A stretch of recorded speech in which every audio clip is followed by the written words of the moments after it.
असतात महाराज. विठाला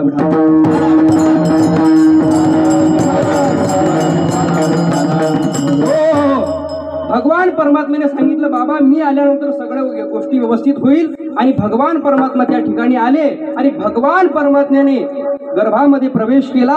आणि भगवान परमात्मा येण्याच्या आधी सर्व देवी देवतांनी त्यांचं येण्याचं स्वागत केलेलं आहे. ते स्वागत आपल्याला या ठिकाणी करायचं आहे. विठाला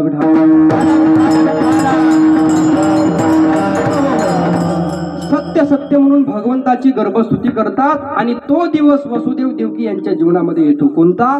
श्रावण महिना, रोहिणी नक्षत्र, अष्टमी तिथी आणि बुधवारचा दिवस. रात्री 12च्या वेळेला भगवान श्रीकृष्ण परमात्म्याचं प्रागट्य झालं. उचलिला कमळापती पायाची बंधने गळती, म्हणती असे रक्षपाळ तेम्या मोहिले सकळ. द्वारपाल झोपी गेले, कुलप आपोआप उघडले. भगवान परमात्म्याला टोपलीमध्ये टाकलं आणि गोकुळामध्ये घेऊन आले. तिथे माया जन्माला आली होती. मायेला घेऊन मथुरेत गेले. मथुरेत काय झालं ते आपल्याला पाहायचं नाही. गोकुळामध्ये काय झालं ते आपल्याला पाहायचंय. ऐका, ती बाळंतपण करणारी रोज जागी राहायची. पण आज तिला अचानक झोप लागली.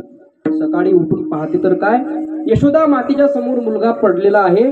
तिला असं वाटलं कधी ही गोष्ट मी नंद बाबाकडे जाऊन सांगतो आणि कधी नाही. ती पडतच गेली. थोडी ब्रजभरातली भाषा आहे, मी बोलण्याचा प्रयत्न करतो. ती पडत गेली आणि बाबा बाबा बाबा ओरडायला लागली. नंद बाबा गाईच्या कोठ्यामध्ये होते. नंद बाबाने तिला आवाज दिला, अरे बोल सुरी क्या भयो. तेवढ्यात ती म्हणते, बाबा कचुना भयो. नंद बाबा म्हणतात, कचुना भय तो काहे बाबा बाबा रटलं काय घुम रही आहे. अगं काही झालं नाही म्हणून बाबा बाबा ओरडायला. काय झालं तुला? तेवढ्यात ती म्हणते, बाबा लालो भयो. लालो भयो म्हटल्याबरोबर नंद बाबाने तिच्या गळ्यात नवरत्नाचा हार तिच्या गळ्यामध्ये टाकला. मग ती गवळण तिथेच थांबते का? तिने दुसऱ्या गवळीला सांगायला सुरुवात केली.